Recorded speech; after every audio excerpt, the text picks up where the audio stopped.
Amém, irmãos? Amém.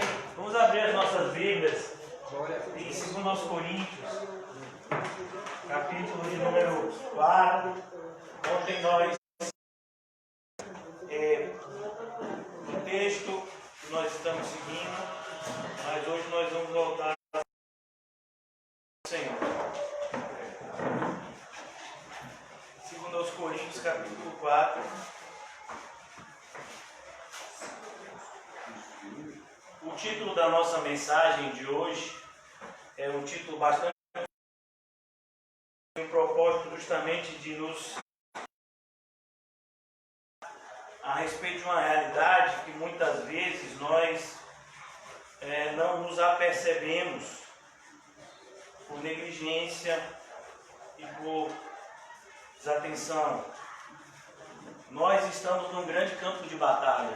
Eu não sei se você já sentiu isso. A sua vida é um grande campo de batalha. E é importante que você entenda que o campo de batalha que você está, as maiores batalhas travadas no plano espiritual. Infelizmente, as pessoas têm usado armas erradas, um veneno de rato para matar formiga. Então, você precisa entender, o apóstolo Paulo vai nos mostrar aqui, dos versículos 1 ao 6, que nós estamos numa grande luta.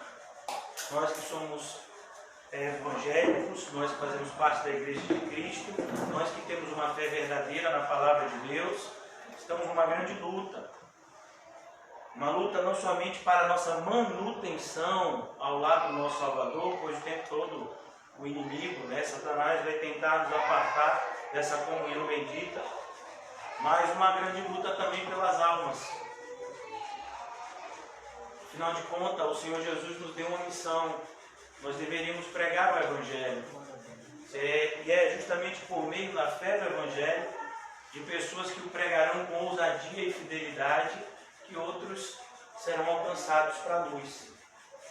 E muitas vezes nós achamos que as coisas estão indo muito difícil, quando na verdade Deus tem sido muito bondoso para a gente. A luta da gente era para ser muito mais difícil, mas o Senhor sabe até onde a gente suporta. Ele tem nos dado uma série de momentos de refrigério. E nós precisamos aprender nessa noite que uma das características do soldado é justamente entender que ele está numa guerra. Entender que ele não está lá passeando. Existe um inimigo, existe uma zona onde a partir daquele limite tudo é perigoso. Eu vi recentemente uma reportagem, eu não sei qual foi o veículo de comunicação, mas eu acho que foi o Fantástico. Eu vi essa reportagem pelo YouTube, falava a respeito de uma moça que ela lidera um grupo que desarma bombas num país chamado Laos, se eu não me engano. Me perdoe se eu errar o nome do país, mas eu acho que esse é o nome. País que fica ali na Ásia e que, em virtude das guerras que ele passou, é o país que mais tem bombas enterradas. Bombas, eu esqueci o nome dessas bombas, que ficam sobre o solo. E a bomba é aquela bomba que você pisa, e aí ela aciona, quando você tira o pé, ela explode. E você vê nesse país várias pessoas sem braços, sem perna, pessoas que morreram por conta dessas bombas, e estima-se de que ainda existem milhares de bombas como essa lá. Então, mostrou nessa reportagem que eu vi o trabalho dessa equipe, que é liderado por essa moça lá, por essa mulher, e ela estava fazendo uma varredura, porque naquela área iria ser construída uma escola. E não foi surpresa, eles encontraram a bomba naquela área. Agora imagine, se eles não tivessem feito essa varredura antes. Uma criança brincando, pisa na bomba e poderia ter matado dezenas. E como ela disse na reportagem, é muito arriscado tentar desarmar a bomba, porque nesse processo de desarmar a bomba, a pessoa que está desarmando, a bomba pode explodir e matar a pessoa e outras. Então o que eles fazem? Eles fazem uma explosão controlada, né, daquela bomba. Por que eu estou dizendo isso, irmãos? Porque o mundo é assim. Você sabe onde você está pisando? Você sabe o que é que ele espera no seu trabalho amanhã? Você sabe o que é que ele espera em sua casa quando você chegar? Então nós precisamos estar sempre, como a Bíblia diz. Jesus foi muito enfático. E pela graça de Deus, ele foi muito claro. A ponto de que nós não podemos dizer que isso é complicado. Porque a gente pode dizer até que é difícil, mas complicado não. Porque Jesus falou, orai e vigiai sem cessar, para não cairdes em tentação. Então o que Jesus estava dizendo? Orai e vigiai para você não pisar numa bomba dessa e depois você ter um problema enorme para resolver. Enquanto nessa reportagem, enquanto eles estavam, uma das ferramentas que eles usavam para investigar a área é um detector de metais, pois a bomba é feita por muitos metais, né? Então, oração e vigilância nos faz enxergar aquilo que os nossos olhos naturais não nos deixam enxergar. Por exemplo, se eu perguntasse a vocês, quantos anjos e quantos demônios vocês viram vindo para aqui para o estúdio? Vocês viram algum? Mas eles estavam aí. Existem alguns que estão até aqui. E aí? Pastor, eu não acredito nisso não me assuste não, eu estou arrepiado, pastor. Essa realidade, o mundo espiritual existe, irmão. É nesse mundo espiritual que transitam anjos e demônios. Mensageiros de Deus e mensageiros do diabo, como disse o próprio apóstolo Paulo. E nós sabemos qual é, aqui o apóstolo Paulo vai desenhar ainda mais isso, delinear ainda mais isso. Nós sabemos qual é o propósito do mal na nossa vida. O propósito do mal na nossa vida não é fazer de nós satanistas, muito pelo contrário, Satanás não gosta muito de satanista não. Porque o satanista está chamando a atenção para Satanás, e Satanás gosta de operar nas sombras. Satanás causa muito mais problema quando ele se disfarça de anjo de luz, do que quando ele vem com 666 na testa. Por isso que você vai ver que o número de satanistas é muito pequeno. Porque o próprio príncipe deste século, Satanás, como o Paulo diz aqui, a principal ferramenta dele para tentar atingir os seus inimigos que estão na igreja verdadeira é justamente o engano e a persuasão, como o apóstolo Paulo vai nos mostrar nessa parte. Então, diante dessa abertura, nós vamos estudar essa passagem em 2 Coríntios 4, os versículos 1 ao 6, tendo como ênfase essa visão clara de que eu e você não estamos em uma colônia de férias, eu e você estamos longe ainda do paraíso, nós estamos num grande campo de batalha, onde temos inimigos, inclusive invisíveis. Nós temos inimigos que podem usar pessoas que amamos para nos atingir. E nós vamos ter que estar preparados para isso. Para ter a reação certa diante dos obstáculos que se interpõem e que virão ainda se interpor no nosso caminho. Nessa caminhada bendita que traçamos numa cidade celestial. Então aqui no versículo 1, o apóstolo Paulo diz, eu vou ser um pouco mais rápido nos versículos 1 e 2, porque a gente já trabalhou eles em outro momento. Eu vou dar uma ênfase maior nos versículos 4 ao 6. Pelo contrário, pelo que tendo este ministério, segundo a misericórdia que nos foi feita, não desfalecemos. Pelo contrário, rejeitamos as coisas que por vergonhosas se ocultam, não andando com astúcia, nem adulterando a palavra de Deus. Antes nos recomendamos a consciência de todo homem na presença de Deus pela manifestação da verdade. Então o apóstolo Paulo ele vai dizer aqui que a sua vida deve ser marcada por essas duas coisas aqui: presença de Deus e manifestação da verdade. Aí eu lhe pergunto, como foi o seu dia hoje? Essas duas coisas estiveram presentes? A presença de Deus é algo visível na sua vida? A manifestação da verdade é algo visível na sua vida? Entenda a manifestação da verdade como comportamentos cristocêntricos ou comportamentos evangélicos. Vou dar um exemplo para você rapidamente, deixe marcado aí 2 Coríntios 4, que é um comportamento evangélico. Evangelho de Mateus, capítulo de número 27. Capítulo de número 5, versículo 27. Ouviste o que foi dito, não adulterarás. Mateus 5, 27. Eu, porém, vos digo, qualquer que olhar para uma mulher ou homem com intenção impura no coração, já adulterou com ela. Pois é, isso é um comportamento evangélico. Você já olhou. Agora imagine, tem evangélicos que conversam em moralidade. Você já imaginou isso? Se o só pensar já é pecado. Imagine um evangélico chegando para você e dizendo: rapaz, você viu aquela varoa ou aquele varão? Me respeite. Você está pensando que você está falando com quem? Então a gente tem que ter essa atitude. Rapaz, vamos lá naquela igreja, tem uma varoa assim que eu acho que vai ser a sua. Me respeite, que eu não estou em igreja por causa de varoa. Nesses momentos, nosso comportamento tem que ser bastante duro para a pessoa entender o que ela está falando.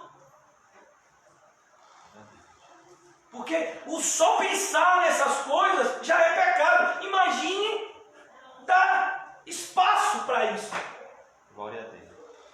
Amém. Então é isso que é ter um comportamento evangélico, irmãos. Versículo 38, desse mesmo capítulo 5 de Mateus. Aqui ainda nessa passagem, esse é o campo de terreno do irmão José, mas eu estou aqui falando um pouquinho. Ouviste o que foi dito, versículo 38 do capítulo 5. Ouviste o que foi dito, olho por olho, dente por dente. Não é o que o mundo diz? É isso que o mundo defende. Olho por olho, dente por dente. Rapaz, aquele camarada fez mal a você, agora que você é chefe dele, jogue duro. Sabe onde mais a gente ouve ver isso? Sede de recuperação. Hein, Roquinho? Sede de recuperação. Eu fui ouvir, imagine, você entra como aluno e o camarada era obreiro. Aí esse obreiro caiu, voltou como aluno e você é obreiro. Imagine como é que ele vai ser o tratamento. Agora eu vou descontar tudo. Agora ele vai ver. Mas meu filho, sede de recuperação é cristão. Não, varão, ele tem que aprender a não tratar os outros daquele jeito. Ele vai ver como é bom. Jesus está dizendo: ouviste o que foi dito. Por quê? Porque tem gente dentro da igreja pregando isso. Sabia? Então tem um irmão que ouviu de um evangélico dizer: rapaz, é por isso que ladrão, como é que você ouviu lá na boca do rio? Ladrão morrer. Tem que morrer mesmo. Tenho misericórdia nenhuma. E nós somos irmãos. E o camarada era evangélico. Tinha um irmão que tinha sido, acabado de perder o celular. E aparece um evangélico e diz: por isso que eu não tenho pena. Quando a polícia pega e mata, eu acho bom. Não é irmão? Irmão? Nem primo aí. Nem primo distante é. Aí é o pessoal de Caim. Ele tem que tomar muito cuidado quando ele te chamar para andar no campo. Ouviste o que foi dito, olho por olho, dente por dente. Eu, porém, vos digo: não resistais ao perverso. Não resista o perverso. Mas bota um revólver em você e diz: passa o celular. Eu digo: só o celular? Toma aqui. É o que mais? Vou fazer o que, irmão? Verdade. Vou lutar por causa disso daqui? A minha vida é isso daqui? Não, meu irmão. Não resista ao perverso. Quem é o justo juiz? Deus. Uma oração mesmo de um homem de Deus chamado Matt Henry. Quando falaram, de alguém que foi assaltado, ele disse: agradeça, porque você foi o que foi roubado e não ladrão. Já pensou se você estivesse na situação do ladrão? Totalmente perdido? A maioria dessas pessoas que furtam o celular é para uso de drogas. Aquele celular não fica na mão dele nem um dia. Você quer estar na situação dessa pessoa? Botar uma arma na cintura e tomar o que é dos outros? É isso que você acha que é bom? Ou você tem misericórdia e compaixão dessa pessoa? Amém. Sabe que tinha gente que roubava em Coríntios quando Paulo chegou lá?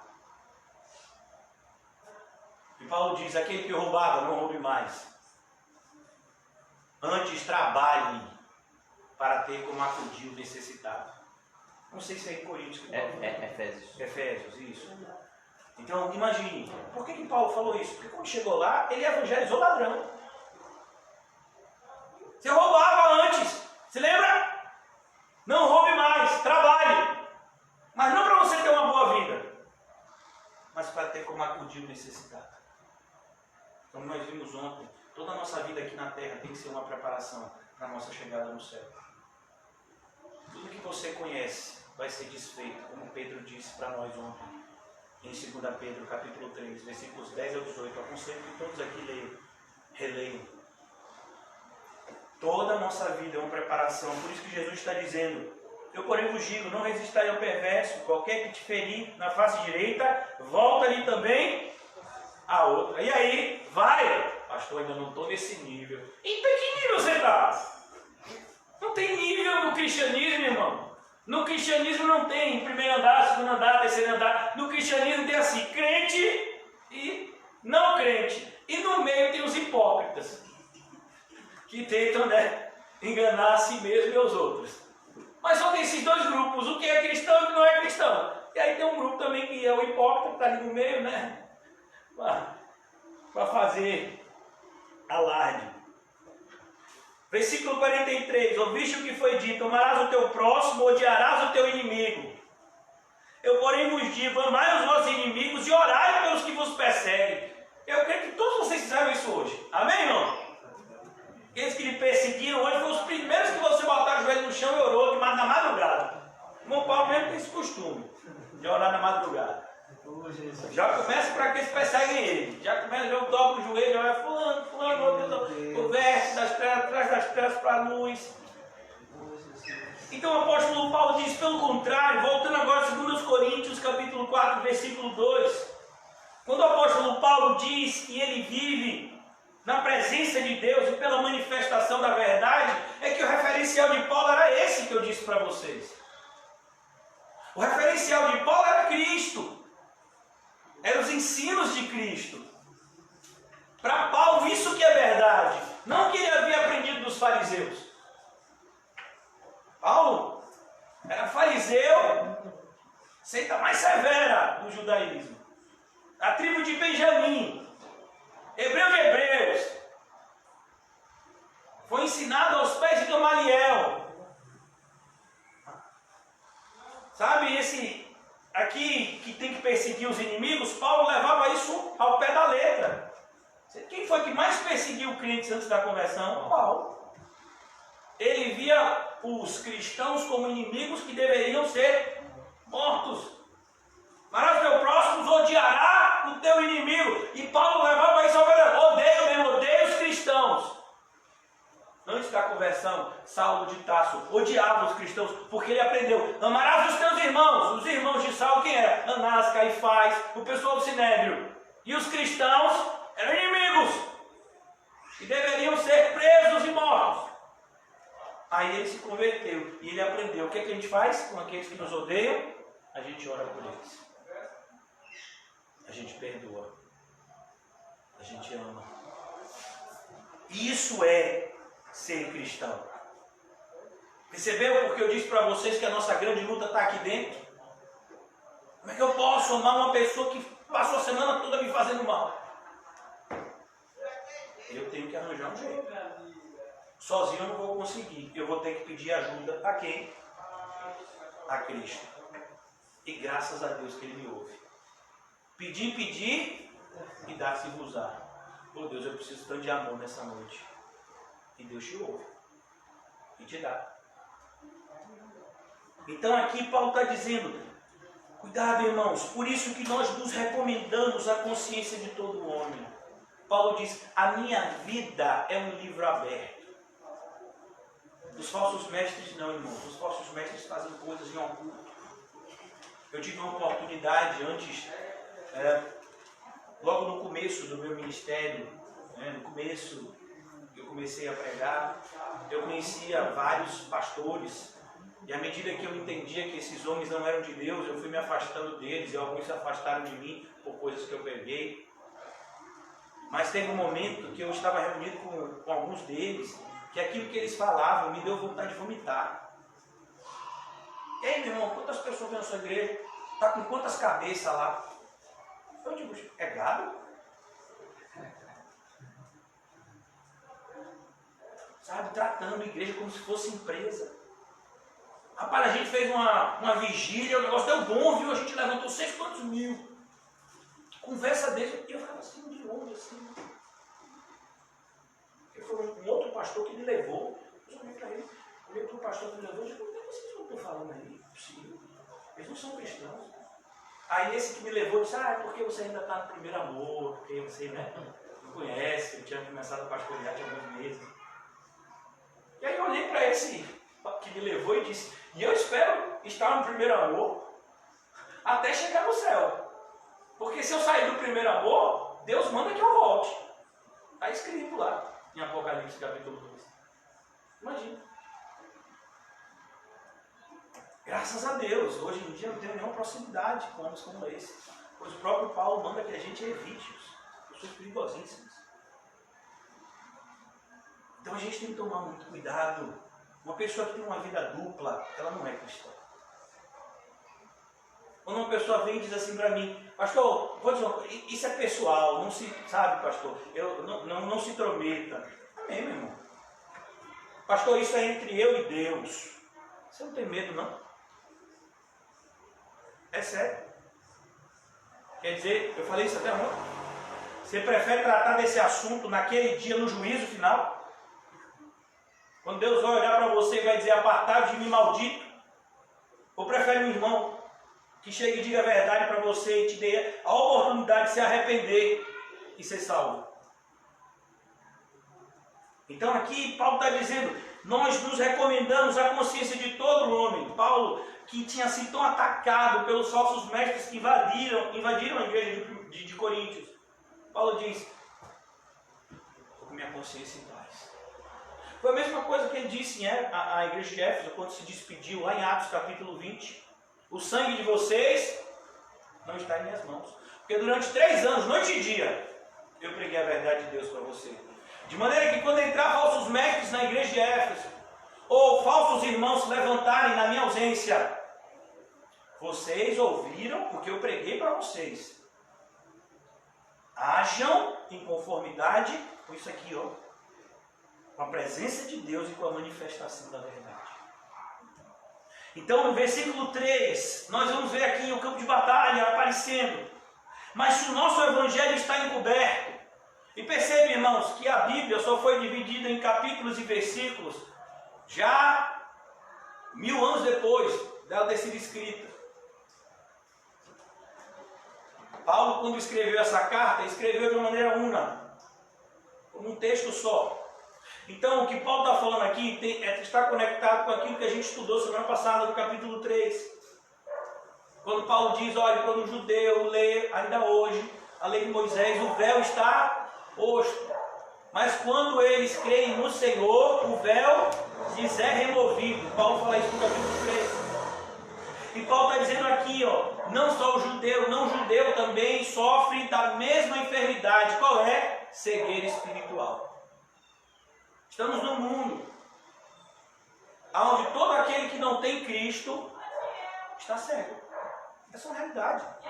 As pessoas podem aceitar ou não, podem me chamar de radical, de fanático, de exclusivista, Mas eu sou um defensor das Sagradas Escrituras e espero ser até a eternidade, porque lá no céu as Sagradas Escrituras ainda existirão, porque elas permanecem para sempre. Então as Sagradas Escrituras nos garantem que aquele que não tem Cristo está cego, porque Cristo é a luz que ilumina o mundo que está em trevas.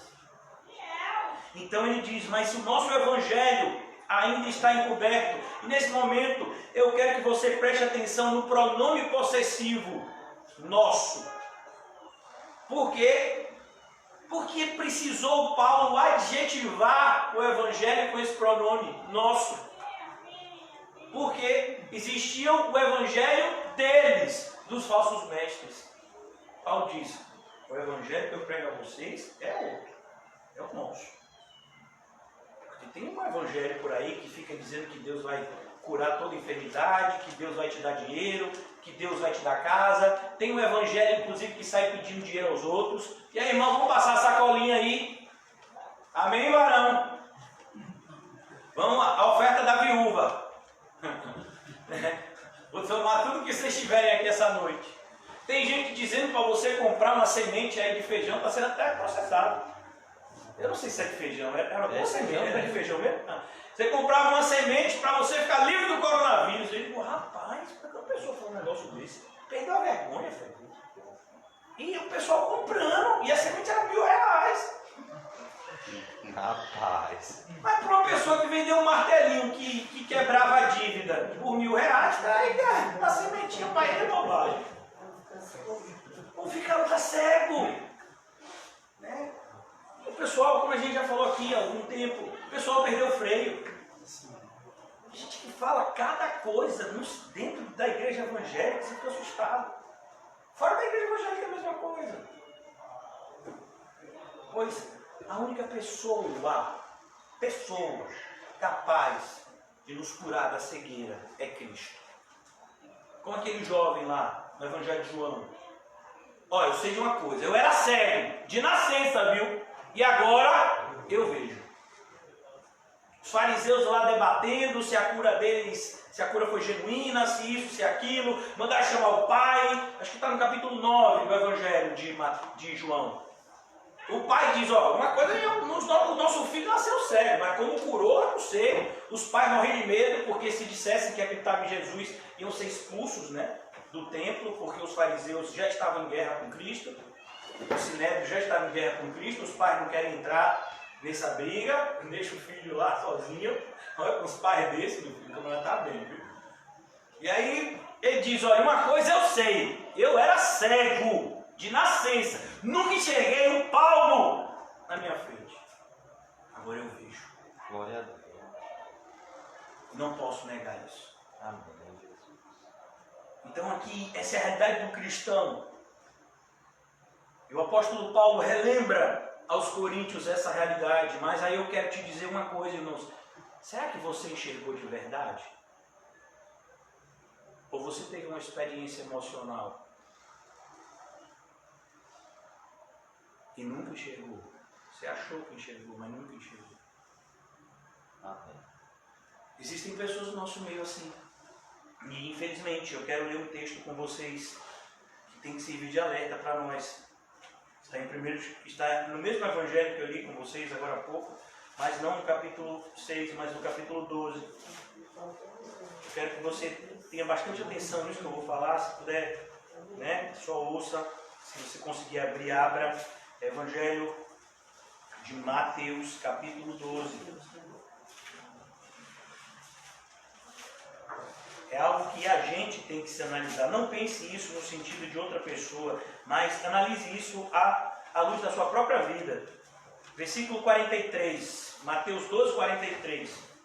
Quando o espírito imundo sai do homem, ou seja, uma pessoa pode ter uma experiência espiritual, ela vem num culto, ela fumava, ela bebia, ela xingava, ela usava roupas imorais.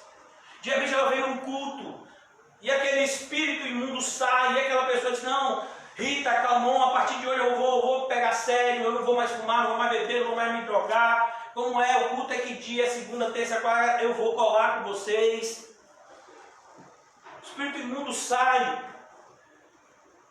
E aí Jesus diz aqui, ele anda por lugares áridos, procurando repouso, porém não encontra. Satanás nunca vai encontrar repouso. Satanás, na verdade, como está escrito em Apocalipse capítulo 12, ele está com muita pressa. Você já viu alguém com pressa ficar descansando? Ele está com pressa porque ele sabe que pouco tempo lhe resta. Em breve, as nuvens se abrirão e o Senhor Jesus aparecerá em glória com os seus anjos. Logo, isso há de acontecer, irmãos. Os sinais da segunda vinda de Cristo estão todos se cumprindo. Então Satanás está com pressa, porque ele sabe que pouco tempo lhe resta. Jesus então aqui nos dá um alerta. Cuidado, muitas pessoas têm uma experiência religiosa, não uma experiência espiritual na igreja. E aí elas ficam algum tempo religiosos. É como aquela segunda semente. Até nasce. Mas na primeira dificuldade, morre a fé daquela pessoa. E de repente ela nega tudo aquilo que ela afirmava. E ela não quer mais buscar as coisas de Deus. Ela quer aproveitar o mundo o máximo que ela puder. Por que isso acontece? Porque a gente já viu isso acontecer tantas vezes no nosso meio. Por causa disso aqui, Jesus descortinou isso aqui para nós. Por isso diz, quem é que diz? O espírito imundo. O que é o espírito imundo? É um fantasma que não tomou banho? Não, é um demônio. Por isso diz, voltarei para a minha casa de onde saí. Qual era a casa desse espírito imundo? A pessoa. Seres humanos, irmãos, são vasos que estão sempre cheios, ou de Deus, ou do diabo. Vocês estão cheios de quê essa noite? Deus. Espero que sim. Pela fé. Então, voltando, em coisa varrida e ornamentada, olha que Satanás ainda gosta. Oh, rapaz, que coisa boa! A casa está varrida, a pessoa parou de repente com hábitos ruins, adquiriu hábitos religiosos.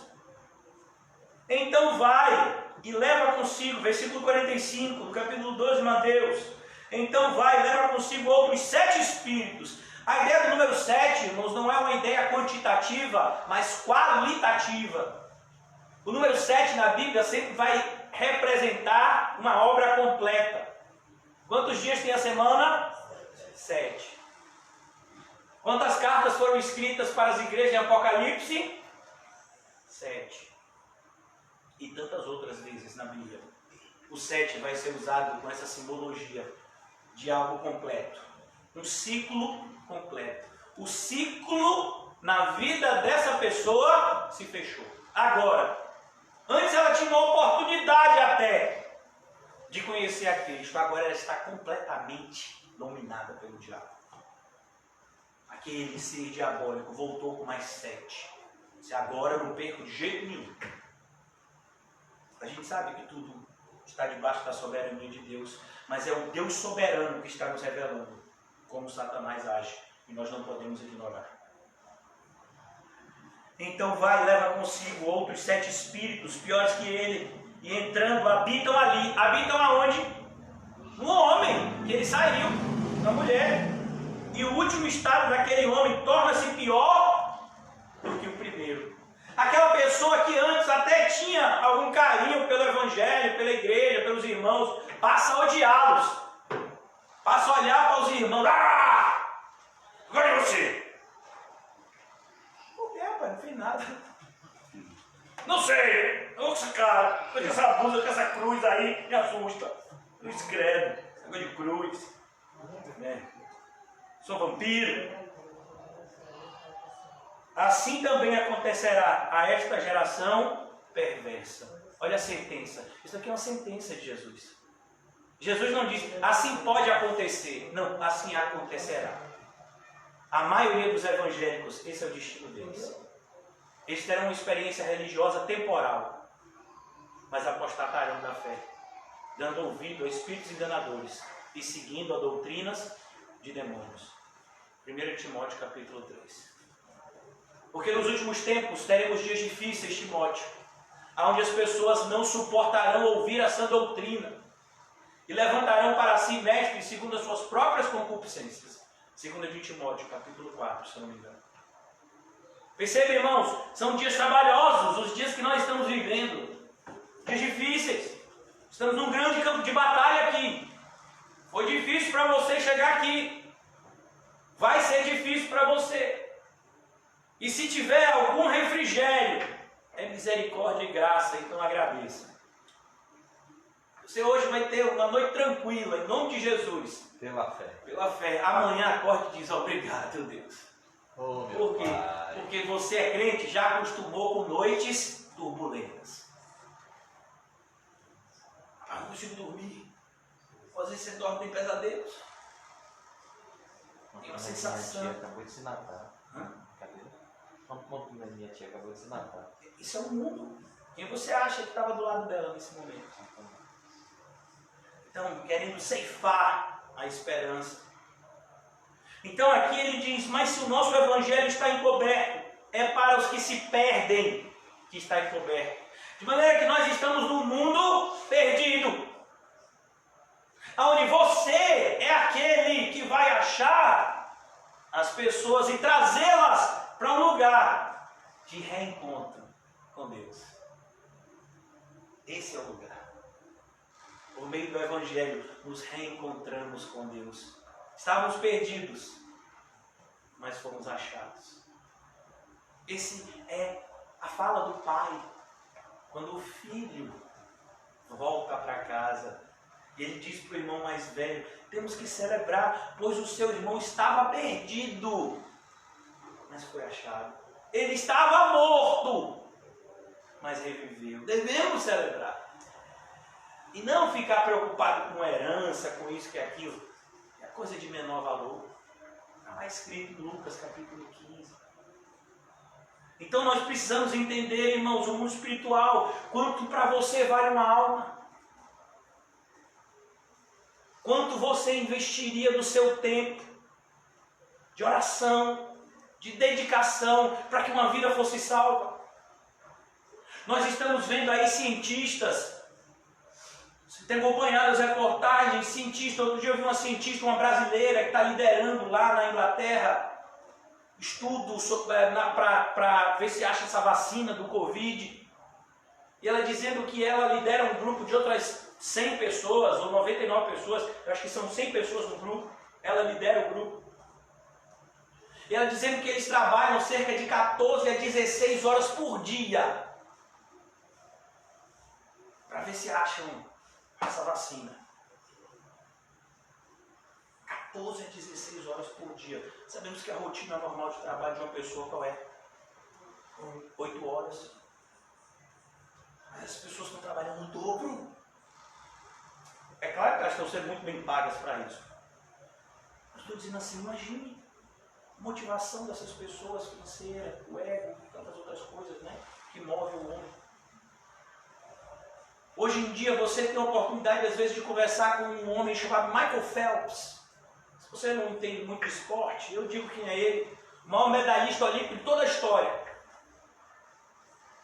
Ele tem dezenas de medalhas olímpicas, a pessoa se mata para ganhar uma. Ele tem dezenas de medalhas olímpicas. Recorde absoluto. Aí uma vez perguntaram para ele, o que você faz, né, para você ter isso? Se a minha vida se resume em comer, nadar, que era a modalidade dele, natação, e dormir. Eu faço isso desde a minha infância. Então tudo que ele fazia era isso, porque qual era o objetivo dele? Ganhar uma medalha olímpica, ele ganhou dezenas. Ele acordava de manhã, comia, tinha que comer muito para poder ter energia para o treino dele. Aí ele treinava, ia meio-dia, comia, descansava para o treino da tarde.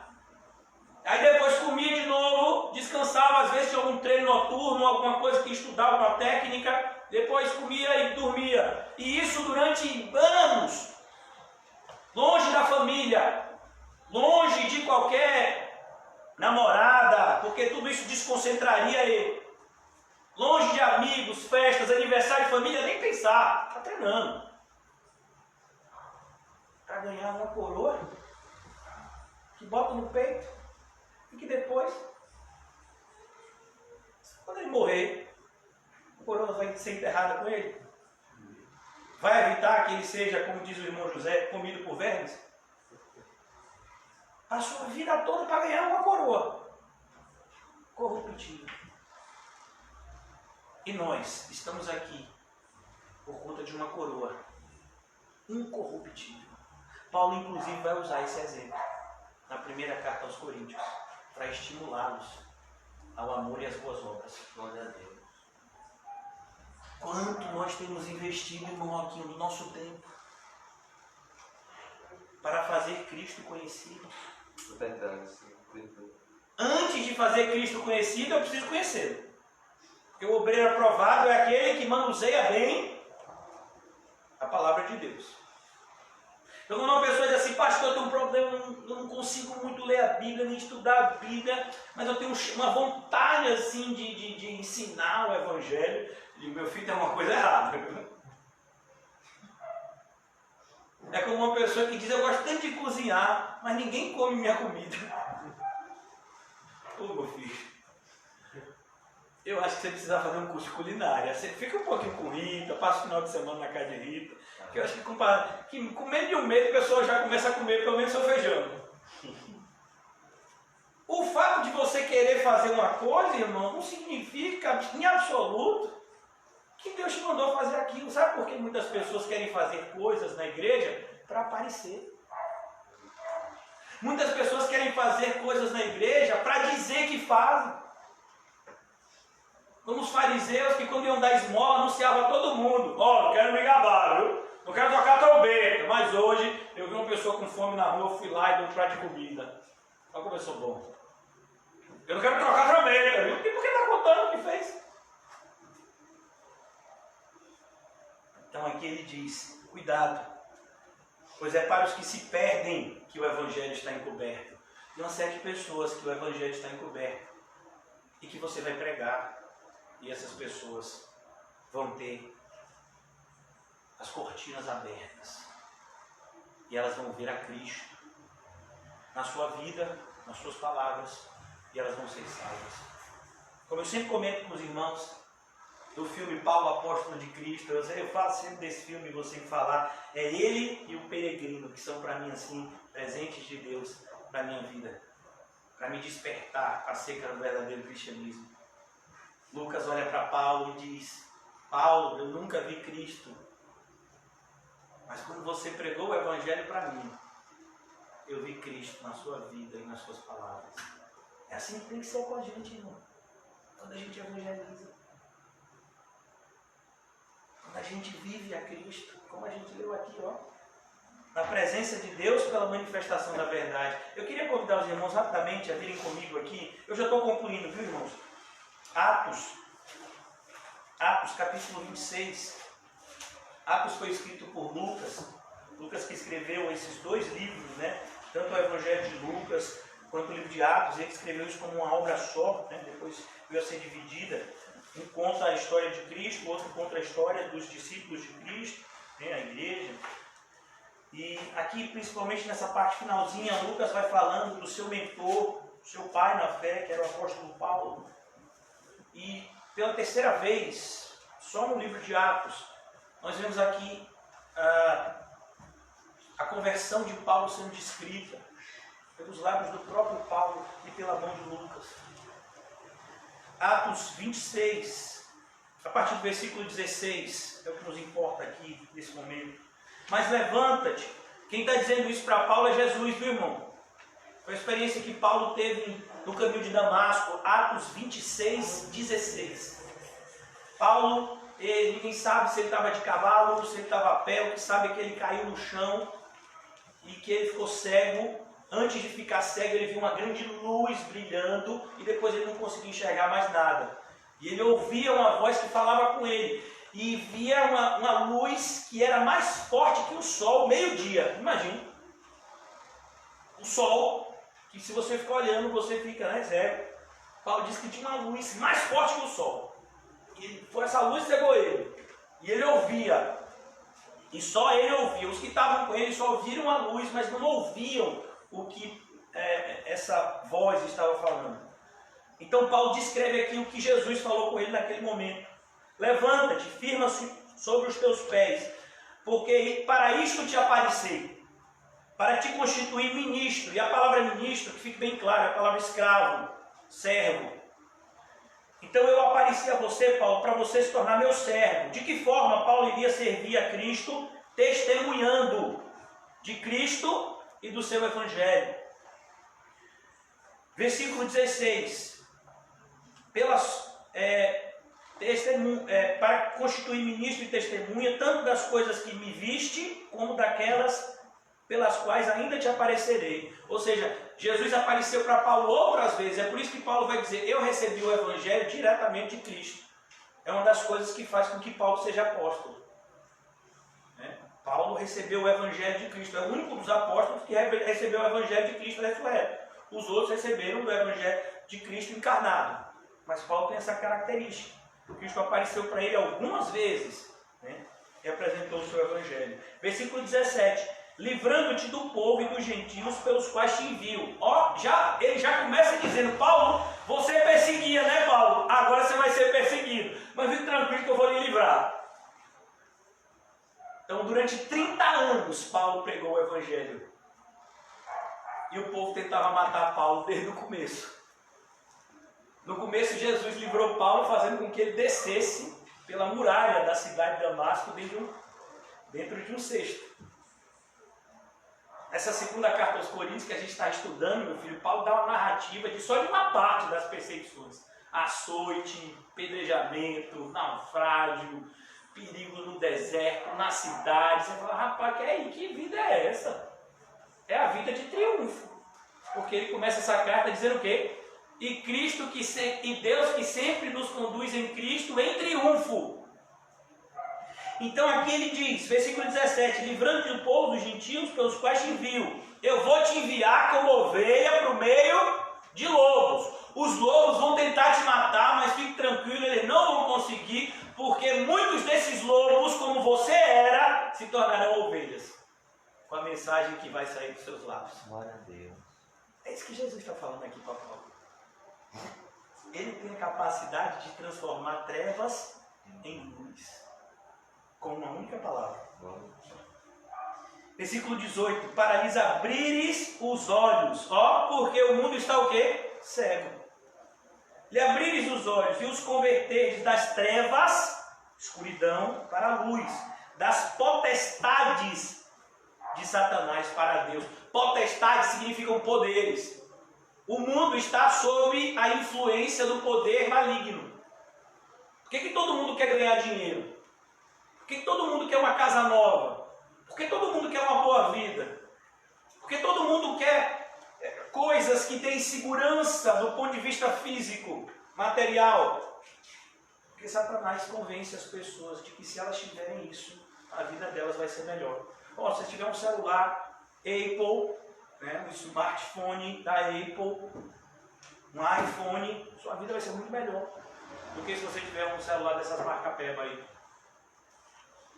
Não. Se você se vestir dessa forma, as pessoas vão gostar muito mais de você do que se você continuar se vestindo assim como derrotado. Não. Satanás, nós saímos das potestades de Satanás para Deus, para o reino de Deus, a fim de que recebam a remissão dos pecados e a herança entre os que são santificados pela fé em mim. Olha que coisa linda, irmãos, que Jesus fala para Paulo. Coisa maravilhosa. E é isso que Paulo está falando aos Coríntios. É isso que Paulo está dizendo aqui. Versículo 4, eu vou concluir aqui e vou retomar na quarta-feira, que amanhã, irmão José, em nome de Jesus. É você, né, meu filho? Vamos lá. Você não tem sintoma nenhum, estou me vergonha nessa cara, viu? Amém. Meu irmão José, quarta-feira, em nome de Jesus, eu volto. Eu vou ter um dia de descanso. Se a respiração voltou ao normal. Orando. Nos quais o Deus deste século cegou o entendimento dos incrédulos, para que não lhes resplandesse a luz do Evangelho, da glória de Cristo, o qual é a imagem de Deus. Percebeu como é a guerra? É você trazendo luz e o inimigo tentando apagar a sua luz, para que não resplandeça o Evangelho. É isso que está acontecendo aqui. Por isso que muitas pessoas vão dizer para você, não, você pode até ser crente, mas também desse jeito não. Isso é muito radical. A gente tem que aprender a respeitar, a ser mais tolerante. Irmãos, é engraçado que essas pessoas que muitas vezes nos acusam de intolerância, elas não têm nenhuma tolerância com a gente. Você já viu isso? Então uma pessoa diz lá, não, eu acredito em reencarnação. Eu não acredito nesse negócio de céu e inferno. Aí você diz para essa pessoa, né? Eu acredito em céu e inferno. Aí a pessoa diz, ah, você é muito radical. Fica mandando as pessoas para o inferno. Eu não estou mandando ninguém, eu estou chamando as pessoas para ir para o céu. Mas a realidade do inferno é algo que esse livro deixa bem claro, a Bíblia. Aí essa pessoa que acredita em reencarnação diz que eu sou intolerante. E ela é o quê então? Porque na verdade, irmãos, todo ser humano ele tem essa característica, ele vai viver de acordo com aquilo que ele acredita. Porque tem um monte de gente, irmãos. E pelo que eu conversei com o Comum e com Rita recentemente, até o próprio Reginho também me passa a verdade aqui do bairro de vocês. A gente está vivendo esse período de pandemia, mas tem um monte de gente que fica no bar bebendo. Por quê? Porque essas pessoas acreditam que o Covid não mata. Elas acreditam talvez ainda que o presidente está falando, é só uma gripezinha. O pessoal está fazendo esse estardalhaço todo. Eu vou tomar uma enquanto o tempo passa. E aí toma e beber. Os bares aí ganham dinheiro. E tem de bar, irmãos, nesses bairros, não só aqui, vários bairros, que fica com a meia porta aberta, né, para enganar a prefeitura. E só a cerveja saindo só aqui por baixo. É verdade. E o dinheiro entrando por aqui. Por quê? Porque as pessoas acham que o Covid não vai matar elas. Já você vai ver que tem gente, meu filho, que fica dentro de casa, que até para receber uma carta, meu filho, ela molha a carta toda de álcool. Quando vai ler, não consegue nem ler, porque manchou a letra. Imagina. É assim? Aí a pessoa entrega uma carta, ela já vem com álcool. Aí daqui a pouco, deixa secar. Eu estou falando da experiência dos meus pais. Se lá no trabalho não quer nem pegar o papel. Não pega o papel, Tem condomínio, por exemplo, que não está mandando nem mais condomínio por papel, por via eletrônica, para a pessoa não tocar no papel e depois fica contaminado pelo papel. Mas imagina, você pega o papel, você molha o papel, todo daqui a pouco você vai ler a carta, meu filho, tá tudo porrado. Isso aí agora pronto. Agora eu não posso nem ler a carta, ou eu esterilizo ela com álcool, eu leio. Ô Jesus. Você precisa ver, meu filho. Tem gente que para de receber, meu filho, é luva, parece cirurgião. Você fica até com medo que a pessoa lhe dê uma anestesia e abra você no meio e rouba seus órgãos. Ai, meu pai. Porque tem ser humano, né? Pra tudo quanto é coisa. Vai que o camarada planejou roubar meu órgão, né?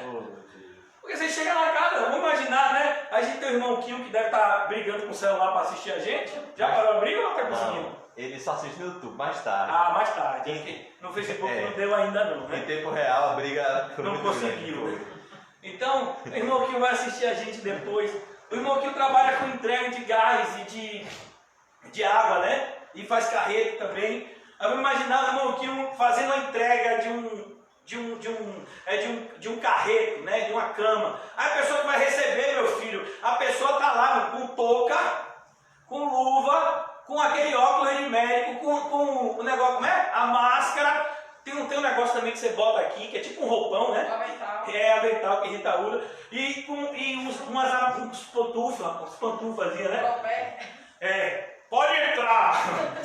Aí o irmão Kio entra lá, assim, ó, que alegria dele comum. E tome, a pessoa começa a dar banho nele. O que foi? Não, mas na hora que você está entrando na minha casa, eu tenho que limpar. Por que a pessoa faz isso? Porque ela acredita que o coronavírus é um vírus sério e ela não quer pegar. E ela não quer pegar de jeito nenhum. Então você vai ver, a pessoa, ela vai agir de acordo com aquilo que ela acredita. Não estou nem preocupado com o Covid. A pessoa fala, tá em casa. casa dele tem 100 dias, que não pode sacar do lado de fora. Estou nem preocupado, eu confio em Deus. Eu não estou saindo porque assim, o prefeito deu ordem. Aí você vai olhar a vida da pessoa e o IPTU está todo atrasado. Ô gente, mas o prefeito não deu ordem para pagar o IPTU? Não, varão, aí já é diferente, porque Deus diz, né, que a gente tem que agir segundo nossa condição. E, gente, você vê que a pessoa, ela obedece aquilo que é conveniente. Então, por isso que eu quero mostrar para vocês, já concluindo, passei um pouquinho do horário. Irmãos, você está no campo de batalha. E a grande questão, e eu quero terminar com essa pergunta provocativa. Provocar a nossa reflexão, porque o responder essa pergunta, irmãos, vai fazer toda a diferença na sua eternidade. Você está no campo de batalha, existem dois lados. E eu lhe pergunto, qual é o lado que você está?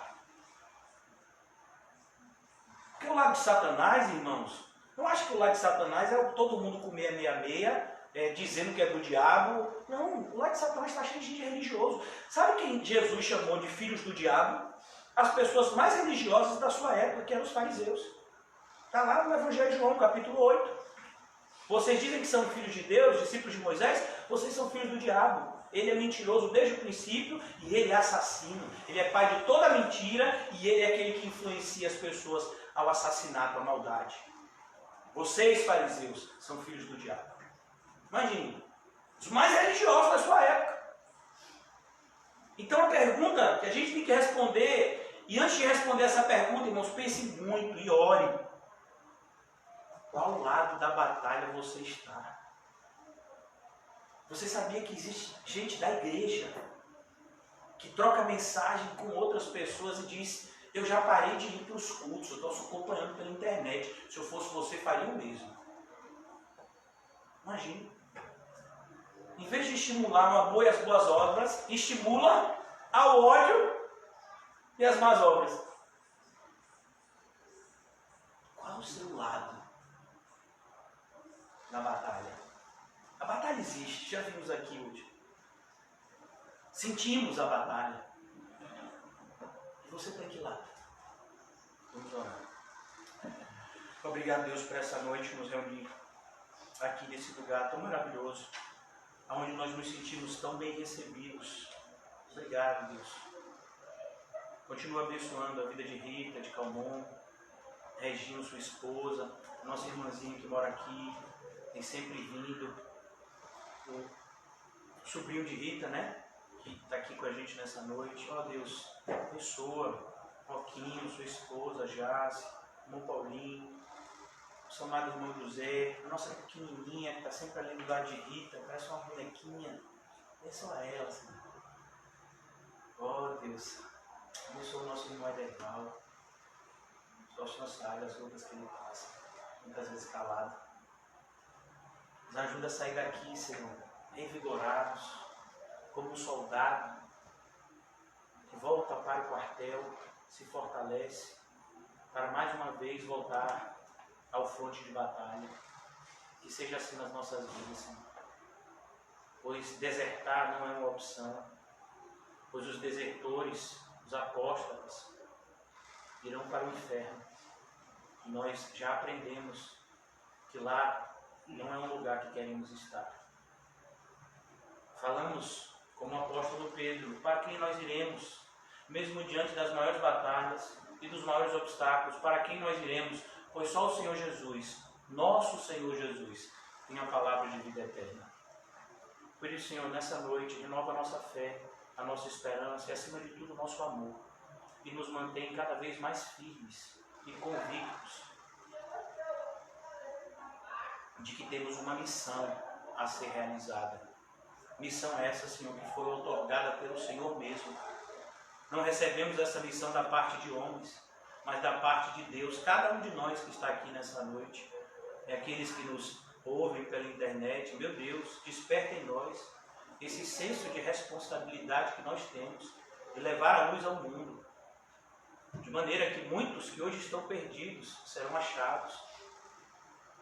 E como houve festa na casa do Pai, lá na parábola do filho pródigo, nós também celebraremos a conversão e a frutificação de muitas pessoas que antes estavam perdidos, viviam nas potestades de Satanás, mas pela graça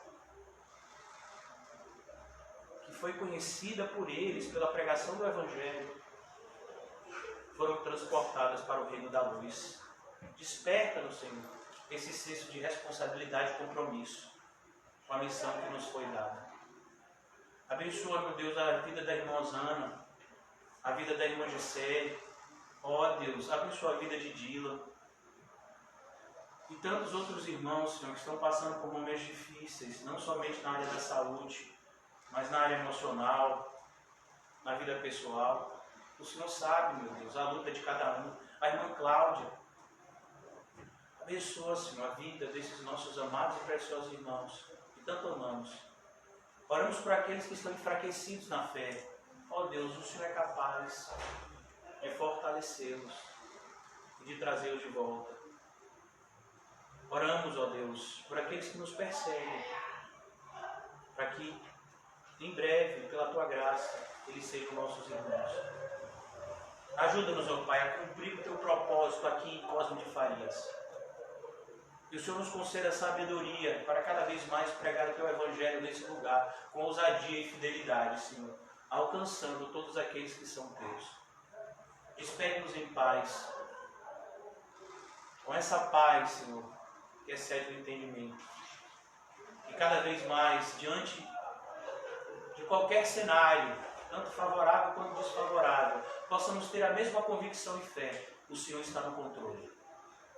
Que assim tenhamos paz, não por conta das circunstâncias, mas por conta do Deus que nos salvou e está acima delas. Obrigado, Senhor, por tudo. Em nome de Jesus, amém e graças a Deus. Amém, irmãos? Amém. Glória a Deus. Que o Senhor Jesus nos abençoe e nos mantenha sempre debaixo dessa confiança